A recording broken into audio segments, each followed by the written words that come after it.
What's up guys, welcome back to the channel. Today I finally get to do a video that I've wanted to do for a very long time. What's in front of me is what I consider to be one of the most underrated, underappreciated, and forgotten basketball shoes of the 1980s and basically of all time. So what I'm talking about is the Nike Convention. For those of you that are new, this is Vintage Kicks Gallery.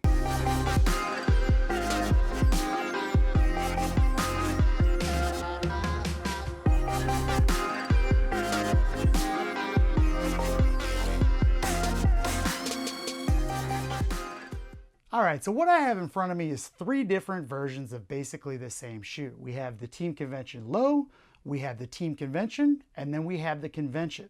So these shoes were sold from Nike between 1985 and 1986, and if you look hard enough, you can still find them today. In fact, there's a dead stock pair on eBay that's calling my name. It's just the price is completely out of hand. So let's get started with the Low. So what I have here is my least favorite out of the three actually. And that's because these are basketball shoes in my opinion. The Lows just don't quite fit that MO. It's kind of like the Air Jordan 1 Low. But I still love them, so don't discount them too much. What I love about these is they really have the same design cues as that Air Jordan Low.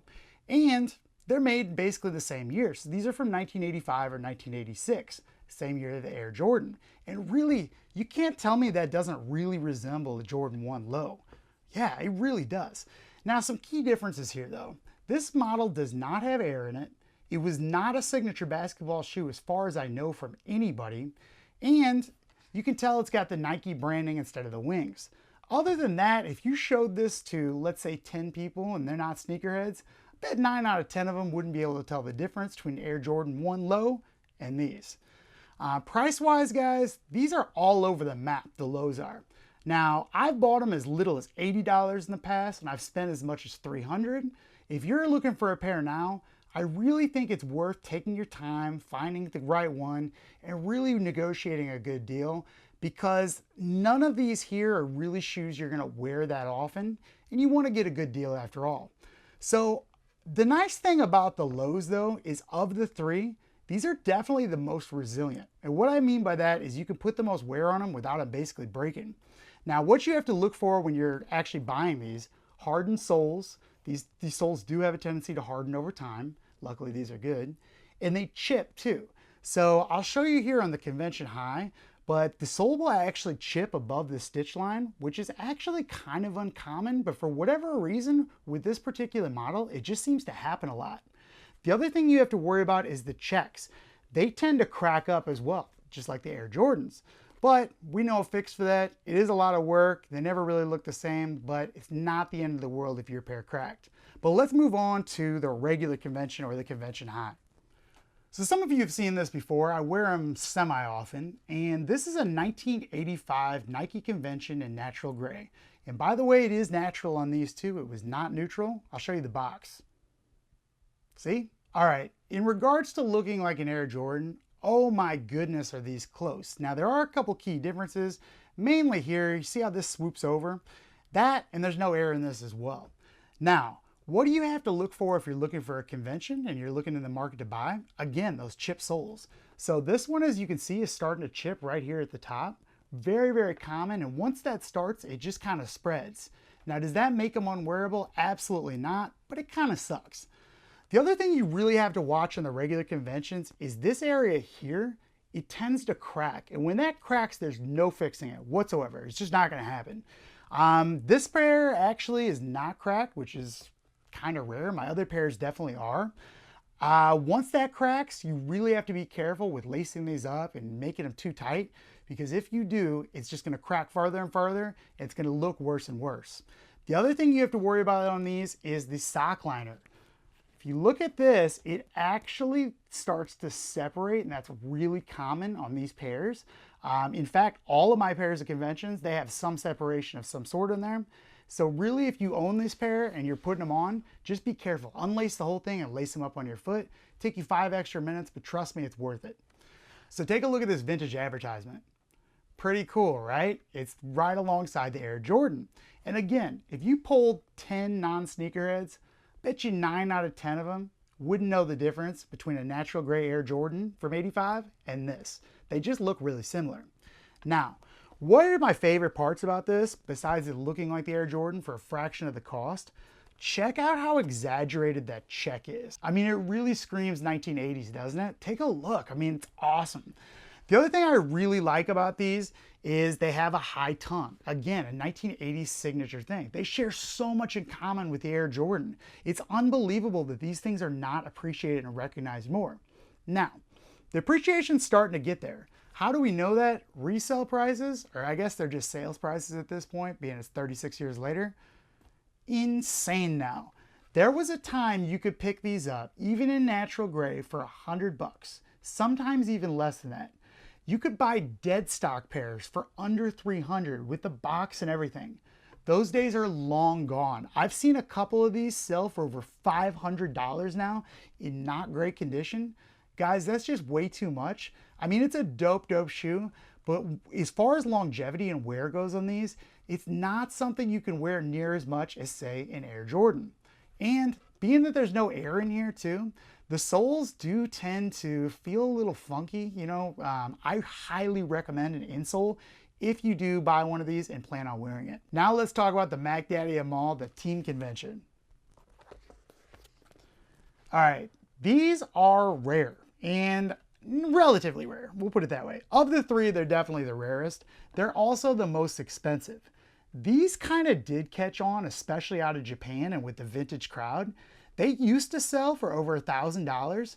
Now it's very rare to find a dead stock pair, almost impossible to find a pair in good condition, but you're still gonna pay probably $1,000 plus if it's a wearable, nice pair. Now, dead stock pairs, it's been so long since I've seen a pair offered, I have no idea what they even sell for. But there's a couple things you really have to watch out for on these too, especially if you plan on wearing them. The backs, they split on these. They split very, very bad. In fact, this pair has been repaired. I have seen at least 3 pairs of these that I've owned and sold, and all of them had some cracking on that area there. It's much like the 85 Dunks. Whatever Nike used on here, it really splits easily, and you have to be extremely careful when you put them off and on. Now, can you fix it? Yeah, but again, it's not gonna be as strong as, say, if it wasn't fixed, and it's really a terrible look. If you look at most of the listings for sales, a lot of them are cracked and actually split all the way through to the sock liner. Guys, you cannot fix it at that point, just pass on them. So these were all available in a number of different colors. This in particular, the Team Convention, looks incredible in orange, in my opinion, but there's some really rare colors as well. I think what Nike did is they released certain colors only in Japan, because I've seen certain ones, such as like the like an aqua color, only out of Japan ever. But when we talk about looking like a Jordan 1, oh my God, did these look similar. I mean, really, really similar. Let's take a look here. Pretty close, right? Now, this is an 85 cut 2020, but still, I mean, they look really, really similar. There's some key differences, such as the toe box, the perforations are night and day different. They do have a different shape throughout here. 4-foot stabilizers, super skinny on these compared to the Air Jordan. But again, poll 10 non-sneakerheads and tell me how many can tell the difference. It's not gonna be many, trust me. All right, so let's talk about, of the three, which one maybe you should consider buying if you're in the market for something like this. Now, in my opinion, there's no substitute for the Team Convention. They're just grossly expensive. But if you have the money, definitely go with the Team Convention, I'm telling you. Now, for your middle of the road, high top, that's a discount natural gray Air Jordan, we'll call it, this is gonna be the one you want. Trust me on that. These things, again, they look dope. Their padding's generally good. You can wear them. You just have to be a little careful from time to time. You're not gonna get as much wear as, say, an Air Jordan, but trust me, for the look, you cannot do better than this shoe from the 1980s. I truly believe that. Even with the resale prices, or the sales prices at this point, where they are, this is still the one to get. This is still worth every penny. I truly believe that. Now, the third in line, the Low. Now, if you really like the Air Jordan Low and you're in the market for a 1985, buy this instead, trust me. You're gonna be able to wear it. These are actually wear pretty nice. They're semi-comfortable with an insole. I mean, not as uncomfortable as these, But really, they just have that nostalgic 1980s oversized check. I mean, really, it's everything you want. And you can restore these really easily. We're gonna do a convention restoration. I have a pair down here that we need to do. It's the highs, but still, we're gonna do a convention restoration if you guys like this video. And I really hope these start to catch on. I really hope they get some appreciation, because right now, I truly believe they're undervalued, they're underappreciated, and they're somewhat forgotten. Have they ever retroed them? Yes, they did a terrible job. Take a look. Yeah, not good. The retros, I believe, were Japan only. I could be wrong on that, but they just didn't come close to the OGs. If you're in the market, you have $500 to spend, this is the way to go, trust me. All right, guys, drop me a comment. Let me know, am I crazy or are these actually super dope? I really believe they're dope, and I really hope one day when you look back at the 1980s basketball sneakers by Nike, that the convention is in talks for some of the best ones. I really, really hope that, because I think the shoe deserves it. It deserves a heck of a lot more than it has right now. And guys, if you're in the market, just go for it. Thanks a lot. I'll see you next time. Please feel free to browse the channel, subscribe if you haven't, and like this video. See ya.